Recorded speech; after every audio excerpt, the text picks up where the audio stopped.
recording, and we are live. Hello and welcome to episode 18 of the Rogue Health Economist. I'm your host, James Maskell, and we are in Chronic Disease Week. And I am super grateful to have with me for today's interview. We have Joel Salatin and Dr. Sina McCullough. Joel, you may know, some people know him as the most famous farmer in America. Some people know him as a Christian, libertarian, environmentalist, capitalist, lunatic farmer. I think I got that the right way around. And then also Dr. Sina McCullough is a nutritional biochemist and a consultant and has done a lot of work in health behaviors. And we're going to be talking about chronic disease reversal. And we're also going to be talking about their new book, which is called Beyond Labels. So why don't we just start there for everyone? Joel, you've done a lot of interesting things in your life. Why the need to write a book, and why this book specifically? Well, I've kind of gone through life figuring that most of success is serendipitous and comes as a result of hooking your wagon to people that are smarter and better than you are. And so, I've written several books about farming, and our farm's been very blessed, and we've got a pretty decent footprint out there. But Sina and I shared a stage one time doing an event, and I had never heard her. I had read her book, Hands Off My Food, but when we shared this stage, she spoke first, I spoke second, and what attracted me was here was a person who did not make excuses for her health. So many people, I can't afford better food, I can't find better food, the whatever, Monsanto made me do it. There's always some victim, some evil bogeyman out there that makes me have diabetes or be fat or be immunocompromised or whatever. And here was a very articulate, sharp lady who was saying, no, it's about you taking responsibility for your own health. And we don't need another government agency. We don't need more taxpayer funded, grants. You just need to take control of your own health destiny, your own health future. And she spoke, and I was on the edge of my seat the whole time, took 10 pages of notes and was just mesmerized. And then I spoke. I don't know how she responded to that, but all I know is when I got done, we found each other in the crush of the audience, and she came up to me and said, "Let's do a book together." I said, "Sure, let's." And so here we are. We've done a book together. And this kind of format of where we actually have a dialogue between a farmer and a doctor, a farmer practitioner and a scientist researcher, that has never been done in our kind of food farming genre. And so it's really a cool thing to be able to sit and listen to a conversation between these two experts, one from the greatest peasant wisdom, and the other to the greatest empirical laboratory knowledge of our day, and we come together in this place of encouragement for people to change their health trajectory. And that's a very powerful, profound thought, and I couldn't be happier to have this is my first book I've done as a co-author, and wow, I couldn't have asked for a better team member than Sina. Amazing. Thank you. So Sina, you could have gone a few different ways, I'd imagine, with this book. The book that you've created, Beyond Labels, what was the goal that you were really looking to share out with the community that you felt was missing from the dialogue? And how did you find working with someone like Joel? Well, first off, and thank you so much, Joel, so kind. Working with Joel was like a dream come true. He has so much knowledge in the areas of, agriculture and actually health as well. And, from a historical perspective as well. And a leader in regenerative farming, which is the direction I know we need to go in. And so learning from him was just, it was better than a college education, frankly. So I was truly blessed. You know, we did a lot of the book over email, you know, back and forth conversations. And every time I'd open my email and there in my inbox, I had an email from Joel, I'd get all excited, like, what am I going to learn today? And also what's so fantastic about Joel is that oftentimes you'll see, like in academic settings, for instance, or even in the medical industry, you'll see that people become very rigid in their opinions and unwilling to bend and to shift based on even when new information comes in. And Joel is not like that at all. He, you know, he's very passionate about what he does and dedicated to the system and truly believes in this, you know, regenerative system. But he was very open-minded to anything that I had to say, and I could freely challenge him, and he would welcome that. So that's something that we're missing even in my experience with academia. So it was a fantastic experience, truly blessed to do it. The inspiration behind the book came largely from my experience in my own healing journey in reversing an autoimmune disease that I suffered from. And what I found, I mean, do you want me to talk about that a little bit now? Yeah, I think it's a good starting point for sure. Okay, yeah. So today, I'm very blessed. I'm completely disease-free, totally healthy, you know, pregnant with my third healthy baby. But just a few years ago, I was debilitatingly sick to the point where I almost died from an autoimmune disease. The symptoms progressed over at least a 20-year period. And symptoms such as, you know, I was diagnosed with having IBS, with fibromyalgia. I had chronic sinus infections, kidney stones, brain fog, a tumor that developed on the white or the sclera of my eye, 5 miscarriages. Eventually, the symptoms progressed and developed into a full-blown case of rheumatoid arthritis, where I was so debilitatingly crippled from the pain and the muscle wasting that all I could do all day was lay on the floor. And at my rock bottom, I couldn't even wrap my hand around a cup because the pain was so bad. So it was quite a journey that my family witnessed, and it was devastating to everybody, very traumatic. And what shocked me was that I believed in the Western medical system, right? I was raised in that system like most of us are. And I sought help from those medical doctors for over 20 years. I was bounced from one specialist to the next. I had extensive number of tests done, from breath test, a fecal test, urine test, blood test, colonoscopies, sigmoidoscopies, and at the end, they even did exploratory surgery and they couldn't find anything wrong. Like, nobody had any answers.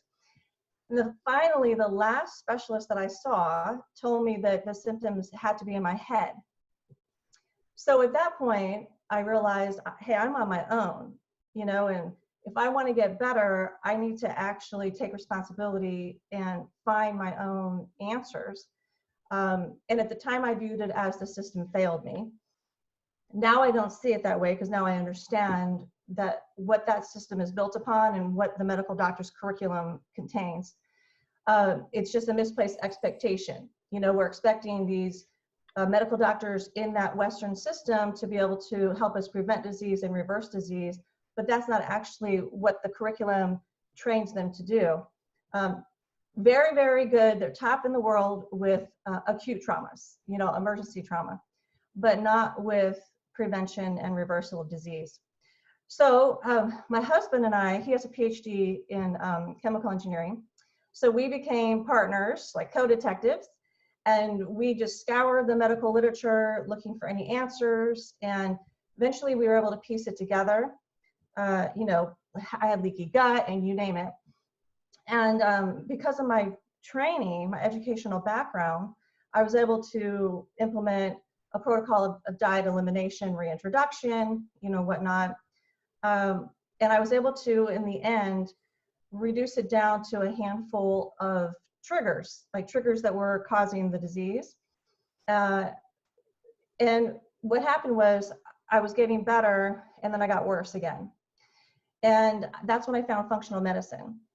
So I worked with a functional medicine doctor, one of the top in the field. And I'm very, very grateful for that opportunity, because what I really needed was just a couple tests, a couple of the functional medicine tests that Western medicine doctors don't actually use. And those tests actually gave me my last couple triggers that were causing, my downward spiral. I removed those triggers and I started to get better. And then what happened was I started to realize that there were many gaps in the system. So I had launched my first book, trying to help people, exposing what's really in the food supply. And on the talk circuit, I had so many people coming to me afterwards, and they were all sick. Like everybody who came to hear my talk, they were all sick or their children were sick. And so after maybe 100 people asked me if I would consult for them, I gave in and I said, okay, I will start consulting, right? It's not something that I ever planned on doing. But what I had realized was before that point, I had been sending people to functional medicine doctors that I knew or that I had worked with or had heard talking on the health summits. And I knew that these functional medicine doctors were competent, right? And that they knew what they were talking about. So I sent them to them first. And the problem was the people would come back to me and say, it didn't work. And I thought, why is this not working? It's like, it worked for me, I just don't understand it. So I started to piece the pieces together while I'm taking on these clients. And so I'm learning directly from them, what are their needs? Like, where are the sticking points? And one of the main sticking points, well, there's three main ones that I was able to figure out, but one of them was they weren't being provided with ample guidance. So the functional medicine doctor would be able to run these tests, for instance, and say, okay, these foods are you're sensitive or allergic to, these are the foods you should eat. Here you go. And it was like a high level prescription, but they didn't actually provide me like step-by-step guidance. And what I realized was that's a huge gap for people, because I was blessed. I had the educational background to be able to implement these high level guidelines and turn them into practical bites that I can incorporate in my daily life. Most people don't have that advantage. So for me, this is how I kind of look at it. When you go into the Western medical system and you go in to see your doctor, you pretty much play a passive role for the most part. You tell them your symptoms. The doctor matches the symptoms with a diagnosis and often will prescribe a prescription, right? A prescription drug. So then you take that to the pharmacist who packages it for you. You take it home, you take the drug, and you're done. You're not really having to do anything other than diligently take this drug. In functional medicine, it's different. You're an active role in your healing journey.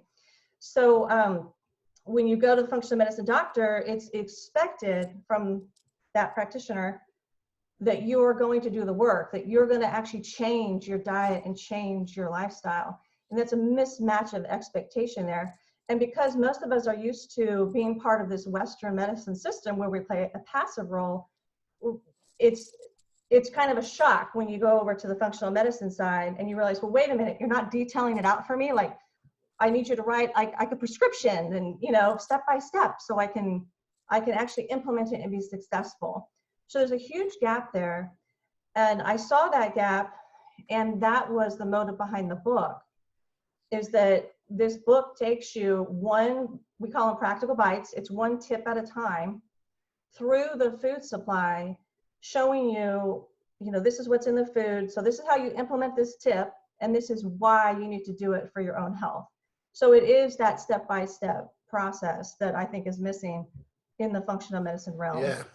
Well, look, I'd love to unpack that a little bit, as we get into this, because, from the first time that you and I spoke about that, I just realized like we were on completely the same wavelength. And I've made 1,000 referrals to functional medicine doctors and seeing the same mismatch of expectations. And that's kind of why Find Functional came along. But I guess, Joel, I just want to go back to you. You know, as a farmer, did you ever expect that like your work would end up having such a sort of critical impact on health, not just to like create disease, right, but then also to potentially reverse it? And when was the kind of moment that you realized that your impact was going to go beyond farming and actually into, you know, health costs and health creation? Yeah, well, you know, I grew up in a very unusual family. My grandfather was a charter subscriber to Rodale's Organic Gardening and Farming magazine when it came out in like 1948. He had a big compost pile and this great big garden and all that. And then my dad got his kind of ecological bent from him, and of course I got it from Dad. So, you know, I must have some gene, some DNA strand somewhere that's just completely whatever non-orthodox and on the healing spectrum. And so when we came to the farm here, as I grew up here, we came when I was 4, and I was able, over my lifetime, I've watched armpit of the community, the worst rock pile, the worst fertility, the most eroded, gullied farm in the community. I've watched it literally grow soil, cover up rocks, turn gullies into, you know, into forests and ponds and pastures, and seen this transformation on the landscape. So I know that our production techniques are fundamentally healing in the ecosystem. Once you make that make that reality, it's a natural jump to say, well, can I make my microbiome landscape look like that, you know, that ecosystem out here on the farm?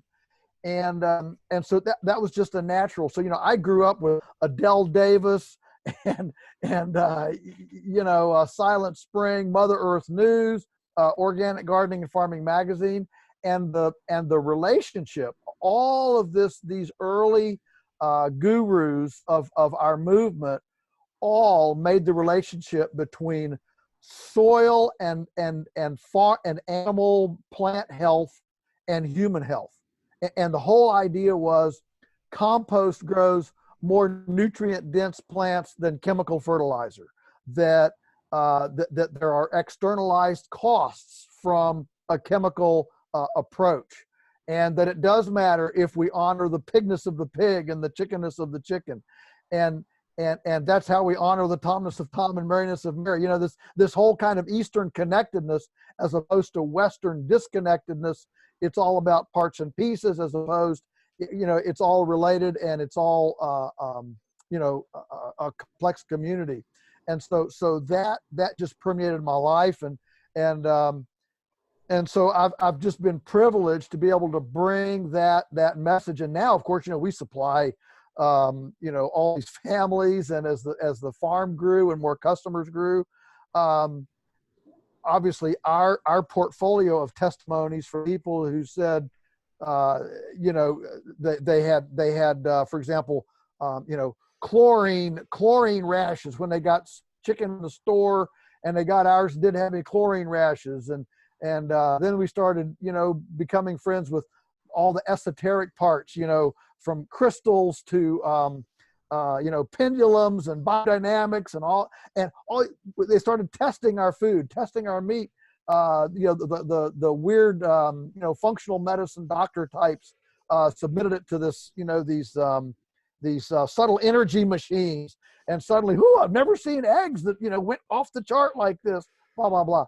And so, you know, just our life is now just a daily reminder of these wonderful testimonies of people who changed their health trajectory. Food was one part. That's only one part. You know, there's spiritual aspects, mental aspects. I mean, it's all related, but it's been a real privilege to be able to be part of that, you know, a part of that food component.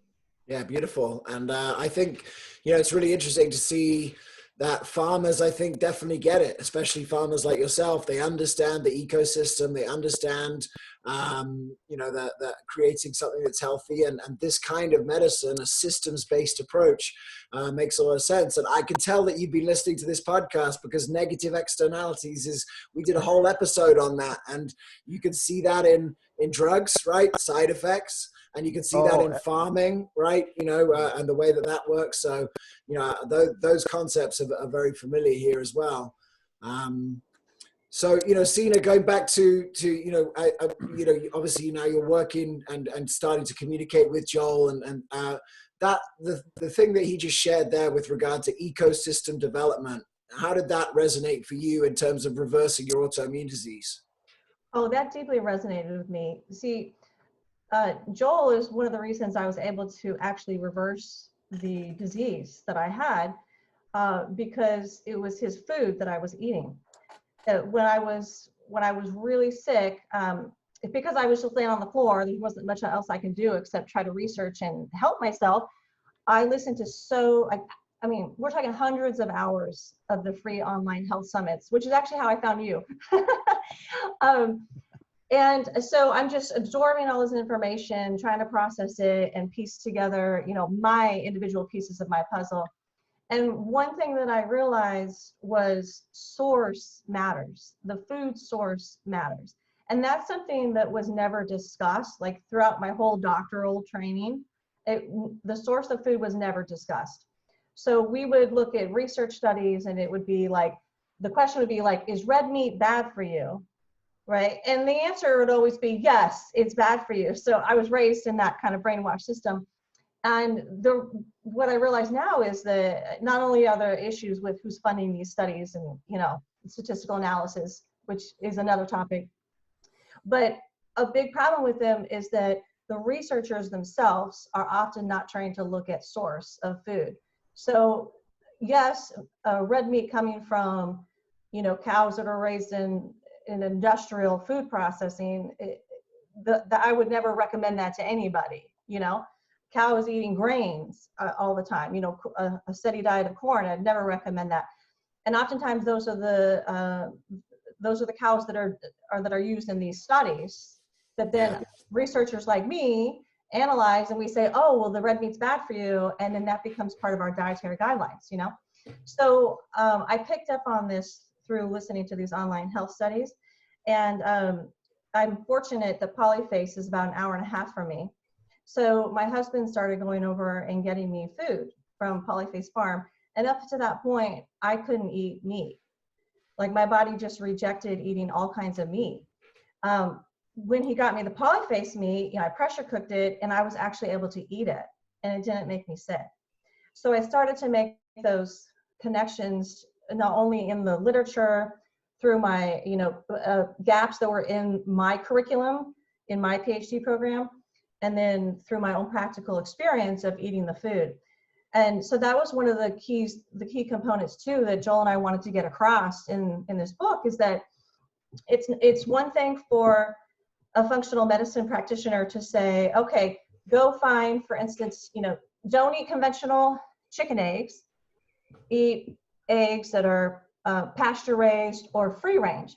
And so what is the typical consumer going to do? They're going to go into the grocery store and look for that label, spend more money on the pasture raised or free range egg, right? Thinking that they're actually spending that money to help themselves. Because that's what I used to recommend to people, right? Go into your store and buy those eggs with that label on it. And working with Joel is when my eyes got open, where I realized that's not actually true. Like, these labels are so complex and they're so confusing, and there's a lot of, let's say, manipulation, wordsmithing, clever wordsmithing, right? Let's be kind. And I had already figured out quite a few of the labels in my first book, but working with Joel, I realized, like, every label is suspect, and most consumers don't have the time, or not going to put the time into researching every single label.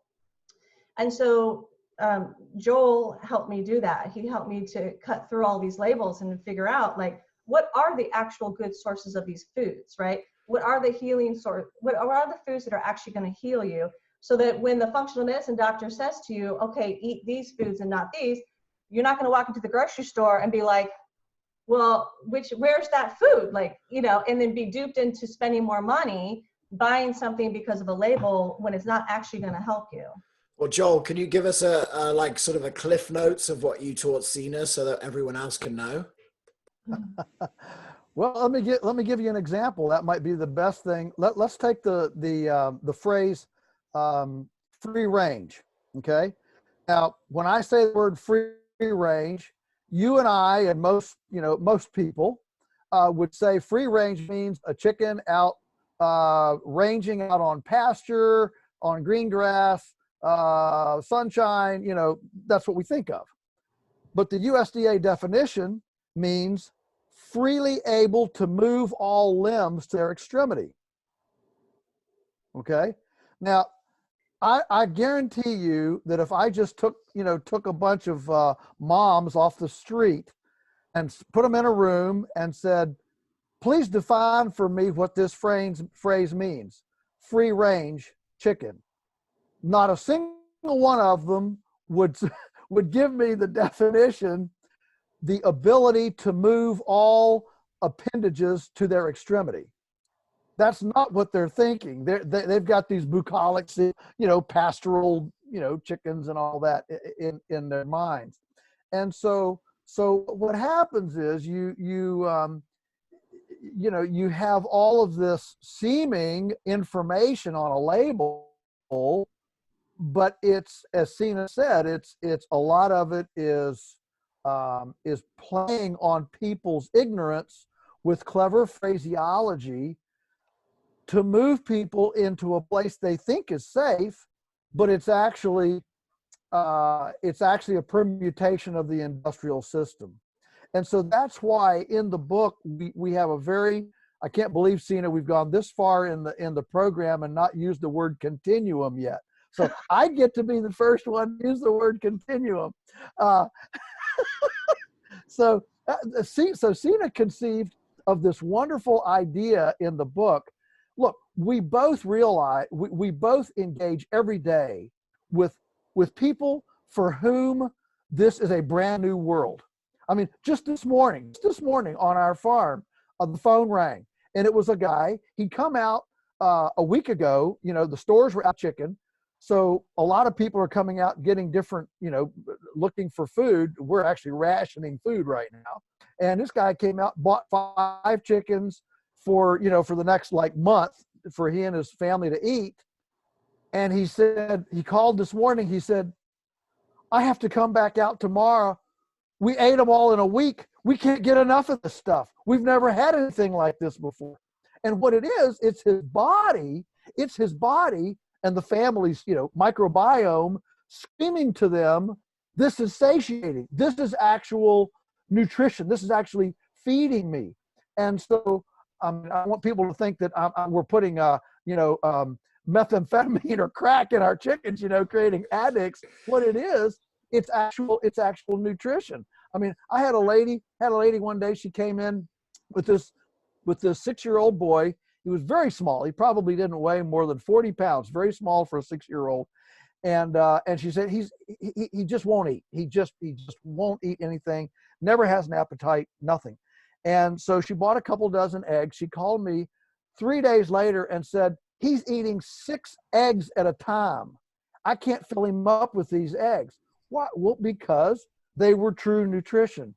And so, I mean, we could go on and on with these stories, but the fact is that labels in the store do not capture those nuances. Every one of them has a chicken on a barnyard fence with a little pretty red barn next to it, and a cow out in the pasture eating some dandelions and clover, and all the labels have that, whether it's feedlot, industrial farming, or whatever it is.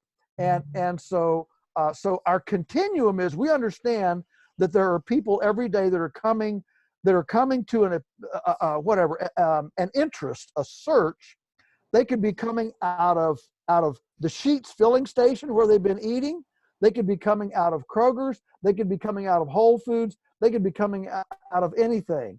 And so the continuum is to be able to coach people. That's why the subtitle is about coaching you through the confusion, coaching people through, from wherever they are to move to, a kind of an empowering paradise of understanding where they actually get to the best stuff you can be. Not everybody will get there. I'm not there on everything. Okay. So not everybody will get there, but the beauty of this is that you at least point people in a direction, take them by the hand, as Sina was saying, take them by the hand and let them see how we think. How does Sina think about food? How do I think about a cow, a chicken, a tomato? How do I think about the soil? And as we go through that, we bring people to a place of understanding where they're empowered to make better choices and decisions for their own menu. Well, there you go. And I think that takes us perfectly into it, Sina, that empowerment I think you were talking about here a moment, like, at Find Functional, when, because I've been thinking about the same thing for a while here, which is the first step in shifting people towards activating this mindset, right? Because once you're in this mindset, you would choose Joel's food for your family because that's super important. You could feel that it's right? That's what you're saying, Joel. It's beyond just like right processes. It feels like the right food for you. It feels satiating. And, there's a momentum that you get from doing that. But as you're trying to take people from the old way of thinking to the new way of thinking, Sina, I'd love to just get your thoughts on, what you've seen to be like the key moments in that transition, because you're filling the same gap that we're filling. And you've been doing this for years, which is helping people go from sort of 0 to 1 on this journey. Because once they get to 2 or 3, they've got their own momentum and they make their own choices. But that 0 to 1 gap, and what have you found to be the most critical piece in getting people to shift from 0 to 1? That's an excellent question. And Joel and I addressed this in the book as well. And to piggyback on quickly what Joel was saying, we intentionally designed the book with that in mind, that people are all these different spaces and that's completely okay. And we designed it to meet you where you are.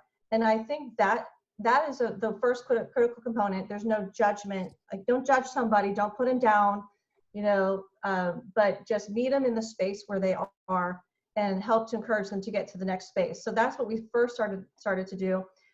At the beginning of this book, the first couple chapters are actually a little unorthodox. And this and this comes from my experience, with helping people achieve various health goals, whether it be reversing a disease or weight loss or, trying to reverse learning disabilities. It all applies. So to me, the first critical step is believing in your own ability, believing in yourself. It's understanding the actual power of belief and the fact that you create your own reality. So what I always start, this is how the book starts, and this is how I start with clients now. Instead of just jumping right in, like, okay, this is your disease, or you want to lose weight, ABC, this is how it is. It's not cookie cutter like that. You've got to actually start from the beginning, which is really more of an emotional awareness, a spiritual awareness, and it comes down to what is it that you believe, and you backtrack with the person, and you think, okay, your thoughts, right? Your thoughts and your beliefs are come out in the words that you speak and the way that you treat yourself. So how are you treating yourself? What are the things that you say to yourself during the day? Do you look in the mirror and you're like, oh, I look fat. Oh, I'm having a bad hair day today. Like, these are actually these are some of your limiting beliefs. So for me, it's really starting with, let's figure out what your own limiting beliefs are, right? Identify that. Let's identify, what is your goal? What does health actually look like to you? Because what I experience is that many people come to me and just say, oh, I'm just so tired of being fat, tired of being sick all the time. Like, I'm tired of being tired. They know what they don't want, right? But what do you actually want?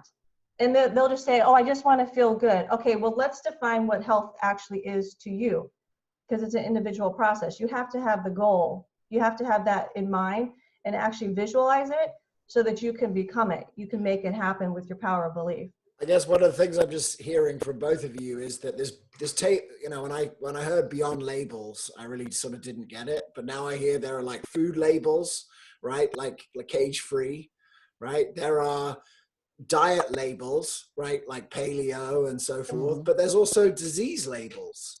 Yes. And the disease labeling is actually something that I'm super aware of, because people get so excited about getting a new diagnosis, but the diagnosis in functional medicine is actually way less important than the prognosis, right? Which is, where are we going from here? And ultimately, I think people feel really frustrated that, you know, in the system, they want to try and get the right diagnosis because then the treatment protocol will be right. But if you look at the actual numbers for pharmaceuticals, you know, even if you get the diagnosis perfectly, you know, still the majority of people probably won't get well from the most highest paying drugs. If you look at the number needed to treat rather than, you know, and you look at absolute risk versus relative risk and absolute success. So, you know, you still have a lot of people who get the right diagnosis, get the right treatment, and don't get better. And so from there, you have to be in a process of actually thinking, where are you going to go from here? And it sounds like what you're saying is that, you know, that it's about shedding the label, right? And just realizing, you know, what you actually want rather than what you're trying to get rid of. That's exactly right. And we talk about this in the intro of the book too. You know, for me, the easiest clients that I have to work with, like the ones that are the most successful at complete healing, are the ones that never got a diagnosis. Because once you get a diagnosis, you identify with it, right? It becomes part of your identity, you know, and when you go into the doctor's office, every time you check the box, oh, autoimmune disease, you know, it becomes who you are. And so I have encouraged people, do not identify it. Like, don't even say out loud, even if you have a diagnosis, like you have diabetes, don't say, even in telling somebody, oh, I have diabetes. Because when you speak it, every cell in your body hears that, and you're programming your cells on how to respond. You're keeping yourself stuck in that disease state.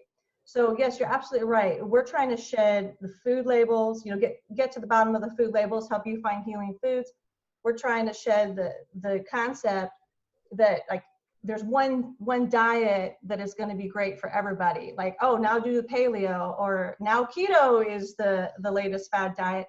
And it's not true. There's not just one diet. And in contrast, we talk in the book about how you can set yourself up for failure by identifying with one particular type of diet. You know, if you're not doing it exactly, oh, I failed, you know. And instead, we encourage people, and we teach you how to listen to your own body, shed those labels, don't box yourself into that, and instead listen to yourself, learn to communicate with your own body, because your body has the natural ability to heal itself. But when we internalize all these labels that society tries to put upon us, we block that healing process because we stop listening to our own our intuition, right? And we start listening to all these other people that we have put this label on as the experts, right? So we're saying, shed all of that and just start trusting your body, and we walk you through how to actually do that. Absolutely, yeah. And if I could add one thing to that, Sina, that's why, unlike most whatever, you know, health diet type foodie, I'll just say foodie books, we actually talk about hydrating your body, about forgiveness, forgiving yourself, forgiving others, creating space in your life to dream. You know, we grow up, we try to please mom and dad, then we try to please the teacher, we try to please the pastor, we try to please the employer. Our whole life is subjected to this pleasing the stereotypes, expectations, and labels that other people have put on us. And so part of it is just taking the constraints of all this off and allowing yourself to dream about goodness, even dream about producing your own food, even if you don't have any land. Maybe you can produce an herb garden yourself in a punched out tube hanging on the front porch. I mean, the idea of unleashing your emotional equity on positive dream and possibility rather than a diagnosis is a profound change of investing your emotional equity. I think that's such a huge piece. I want to actually ask you one question, Joel, just about sort of, with COVID, obviously a lot of people have been stuck inside and thinking about what they're going to be doing. And, I know that maybe the interest in regenerative agriculture is at an all-time high because of things like paleo and whatever that's talked about the quality of meat and these kind of structures. I'm here in California, so it's easy, but I'm growing more food now. And I know that every Lowe's and Home Depot was packed for the last 2 months with people starting this process. Do you think even Mark Hyman 3 months ago was talking about, we got to get everyone growing their own food and cooking their own food. Mm-hmm. It feels like there's like a momentum into the system now where you could have people growing their own food. And I'm sure your eggs are delicious, but I bet if I grew my eggs, they taste even better because I made them. Oh, absolutely. Absolutely. I'm a big fan of urban backyard chickens, 2 and 3 bird flocks in your backyard, eat your kitchen scraps. Then you don't have anything to throw away on the garbage truck and you get a couple eggs a day. And goodness, if you've got teenagers in the house, there's not a better role model for teenagers than chickens. I mean, the first animals to get up in the morning, they don't lie around the house all day like a cat and a dog. What kind of role model is that for a teenager? Chickens get up with the daylight and they spend all day turning trash into treasure, lay you a couple eggs. They're always happy to do it. And as soon as the sun starts to go down, they head to the roost. They don't head out to town to get into mischief and trouble. They go to bed. So it's a perfect role model for teenagers. So yeah, this whole pandemic thing is I think it has jarred our cultural value system, what we consider valuable, and maybe it is more valuable to have a garden, for example, around our house than it is to know the latest dysfunction in the Kardashian household. Maybe that's a more valuable thing, and so bring it on. I don't want anybody to be hurt. I don't want anybody to be sick. I don't want anybody to die. But I'll tell you what, the positive outcomes, the amount of outpouring of interest in a discussion of how do we get a food secure supply. So people are starting to talk about, well, maybe we need scattered out small little communities, abattoirs and canning houses instead of massive canning houses and massive slaughterhouses. That's a diversified, democratized, processing thing. People are starting to talk for the first time about immunity. I'm still waiting for the daily White House briefings for one of those big, highfalutin government experts to step to the microphone and say, all right, everybody, let's spend 1 week focused on how we build our immune systems. Amen. Can we spend 1 week talking about that instead of hoping for a vaccine? But that's not even on the radar. Nobody dares to talk about that. Instead, what we have are unprecedented lines at McDonald's, Chick-fil-A, Hardee's, and Burger King because all the sit-down nice restaurants are out of business. And so now everybody's going and getting McNuggets instead of the local the high quality restaurant, and so this has been a boon to if you've got a takeout window, man, you're in good shape, and that's so there's some real inconsistencies in the system. As people, we've had people now come to our farm and say, I'm never going to go back to the supermarket. I don't trust them anymore. I'm going to come here and get food. That's very positive. That's an exciting thing. Yeah. Beautiful. Well, look, I know there's a lot that needs to happen on that end, and I feel like there are forces in society that are facilitating it, which is exciting. Sina, I guess I just want to come back because, this whole thing started because you and I just were seeing so eye to eye on this. And, my efforts for the last 10 years were about getting more functional medicine doctors out there. And ultimately, my efforts for this 10 years is really about having functional medicine have an impact at any sort of reasonable population scale. And so our first effort on that is really, I wrote the book on group visits and how groups of people could support each other in facilitating transformation. And I think that's a really efficient way. And I think there's actually some great synergy there with making food too, because I think groups of people making food together, it's healthy and it, can facilitate. But I really want to, jump into for the listeners who are watching to just unpack a little bit more of sort of that role that you played in being a health advocate for the people that you work with and bridging that gap to functional medicine and your viewpoint on, on what needs to happen for functional medicine to have an impact at a population level. Sure. So a couple of the gaps that I saw was one is affordability, right? You go to functional, many of us are not used to spending a lot of money out of pocket for healthcare because a lot of us have insurance. So maybe you pay a copay, but that's it. Going to a functional medicine doctor or practitioner can be quite a bit of a sticker shock, right? Because like for instance, I've seen functional medicine doctors where the first visit is $300 or up to $500 and that's just the introductory visit. Then you add on top of that testing, supplements, and follow-up visits, and it adds up very quickly. We're talking thousands of dollars. So for a lot of people, that's cost prohibitive, and part of it's because we're not anticipating these expenses to go outside of our insurance company, so we're not budgeting it in to our, to our family financial plan. So what I saw was not everybody has to go to a functional medicine doctor. Same thing that you're saying. Oftentimes, people can just make some changes to their diet, and some small changes to their lifestyle, and they'll see complete reversal of an ailment.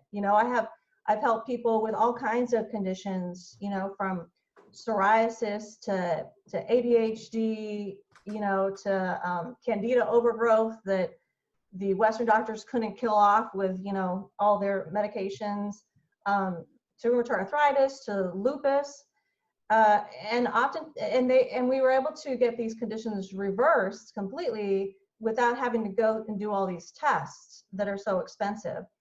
So like you, I see that you don't always have to go full blown jumping into spending all these thousands of dollars with these doctors. So one thing that I try to do with my consulting is I actually, relatively speaking, I don't charge very much. And I give them a lot of information in that hour and email and a bunch of stuff to make it worth it for them, because I've been there. I've spent the thousands of dollars and, been frustrated when I still didn't have the answers. So I get it. A second area where I think functional medicine can improve is going beyond the biochemistry, right? Functional medicine is very good compared to Western medicine at identifying the biochemical triggers behind someone's disease, right? The tests are by far superior to the ones you're going to find in a Western medicine doctor's office. And so that's a fantastic blessing. But what I have experienced myself, and when I've heard people on these health summits, that they often stop at that biochemical level, or they might touch on the next level, which is the emotional, spiritual element. But they'll touch on it and say things like, okay, start meditating, or if you're stressed out, start journaling, right? But in my own experience and what I've come to conclude is that all disease stems from the emotional and spiritual layer, right? You have to go beyond the biochemical layer. And that's an area where I think functional medicine is kind of missing. And you actually don't need a functional medicine practitioner to tackle that area. Right? This is what I spend a lot of time with my clients tackling, because you can have spontaneous remissions from just addressing that area alone. And what I have found too, in my own experience and talking to people who've gone to functional medicine doctors, is that they'll spend thousands of dollars, right, going through the program. And even if they've adhered to it, maybe they're starting to feel better, but the condition never fully reverses. And that's, in my opinion, because this emotional, spiritual component has not actually been addressed. And then the third area is like what we were talking about, where they're not getting the ample guidance. You know, it's this high level instructions, and they don't know how to actually apply that. And what I would actually like to see change in that area is, you know, just like a Western medicine doctor would write a script for a drug and tell you a dosage, and here, go to the pharmacy and go get it. Pharmacist gives it to you, packages it up, go home. For a functional medicine doctor, the equivalent of pharmaceutical drug is food, right? It's based on the premise that food is medicine. And if that's actually true, then you are prescribing medicine in the form of food. So instead of writing that script for a pharmaceutical, write that script for the food and write on it, here's your local farmer that I vetted that you can go get that food from, right? Make that connection with the local farmer so that the person doesn't just see this, okay, here's my foods I can eat. I don't know how to cook those foods, and I'm gonna go to the grocery store and I'm probably gonna get duped and get ripped off because I don't understand the labels. So I think it'd be fantastic if these functional medicine doctors could just vet the local farmers, like in their area, find out the ones that are, you know, that they believe in, that are like Joel, that are practicing regenerative farming, and connect their patients with that food supply. Now, I want to add though, do I think it's the responsibility of the doctor to do that? No. I think it's the consumer's responsibility, right? You're responsible for what you put in your mouth. But what I'm saying is, because most of us are used to playing a passive role in our health, you have to meet the person where they are. And if you're a functional medicine practitioner or a nutritionist or a dietitian, anybody who is working with people on a level of diet, and you want your practice to be successful and you want your patients to successfully heal, then you need to meet them where they are. And that's where most of them are. They're not in that space, you know, to go out and do all this research and find all these places. And part of it's because of how we were trained in that system. But I know from experience, it could also be because of how sick you are. Yep. You know, some of them have such severe brain fog that it's hard for them to even do that type of research. So I'm just saying it would be fantastic if that was their script for people. You know, here's what we've discovered in our practice, you know, based on the test that you did, or, you know, test results. And here's where you can get this food from your local farmer. Absolutely. Well, look, I guess I just want to finish off by sharing, like, I take all that on because, you know, what I found, because I've said things like what you just said before, wouldn't it be great if every functional medicine insert whatever I think would be great? And ultimately that has been okay, but not great because there's a lot of things that these functional medicine doctors should do. And in the way that I'm thinking about it today, the functional medicine doctors should just do what they do because they're specialists in doing that, doing the testing and coming up with the diagnosis. What we need is a system that is affordable to come into, that helps people find their local farmer, wherever zip code they are in the country, you know, and many other things that need to happen for people to get well. But the person guiding them along could be at a much lower price point than a doctor. And ultimately, you know, the vision for Fine Functional really came through that. So our health advocates are there to be able to, you know, to do all of those things that you wish the functional medicine doctor could do at scale. We can share best practices. It's completely state independent. So actually we've taken people from different countries as well who are coming into it, and then just allow the functional medicine doctors to do what they need to do, because it's actually super overwhelming to really think about sort of curating everything that people need to be healthy. And I feel like we put too much weight on their shoulders. And so I feel you, and I think we all kind of know what's needed. And ultimately, I think it's all about just combining the three things that I've spoken about for 6 years in the forum. It's technology, right? You could get an email with who your local farmer is. It's coaching, kind of what you're talking about, of being that person. And then the final thing I want to wrap with is community. And, you know, something that you said, Joel, really resonated with me, that the value of the community-based resources, the community-based farming, the community, all those structures, like it has to come back to a decentralized structure. And, you know, what I'm excited to see is some innovation that I'm seeing even here in California, with communities really taking it up to themselves to realize that they have to have food security and and sort of, and in the same way that you, one of the most exciting things I see in functional medicine is that when someone goes through that process that you went through, Sina, and many others have gone through, they start to come out on the other side of it and realize they have a core responsibility to lead their community forward too. And that transference of consciousness away from driving the bus yourself, and now you start to look around and see, how could I help others by facilitating this locally? I certainly feel it. I see leaders stepping up into it. And I think that, that the transformation of consciousness that happens through a health crisis and overcoming it through an empowered way leads to a level of empowerment that will, facilitate this next decentralized revolution in health and farming and all the things that we care about. So I think also that this book can play a big role in that. And so if you're watching this, make sure to check out Beyond Labels by Dr. Sina McCullough and Joel Salatin. I really want to appreciate both of you guys for doing the work and putting this out there. And I think that there's many people realizing that this apex of food and farming and empowerment and regeneration and ecosystem and environment is the place where, the big change is going to happen for humanity. And this sort of inertia has been lost because of COVID. Like, the inertia that we had to do things the same is gone. And, this is the moment to really tackle it. And you can start with yourself and take it out to more people. So get the book, join the movement. Guys, thanks so much for being with me today. Thank you. It's been a delight. This has been the Rogue Health Economist. Please share this with your friends. If you want to start a, farming collective, there's been no better time than today. You make the eggs, someone else make the cauliflowers, and you guys can, you can trade. I see that future emerging for all of us.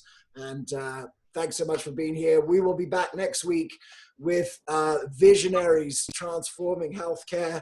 I'm super excited. This on Thursday next week. You guys will love this, actually.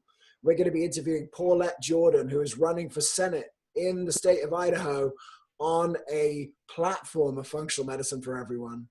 We'll also have Dr. David Katz, who's going to be here next Friday, and he's going to be talking about total harm minimization from COVID. So we've got a stacked lineup. Enjoy your holiday weekend. Thanks so much for tuning in, and we'll see you next time.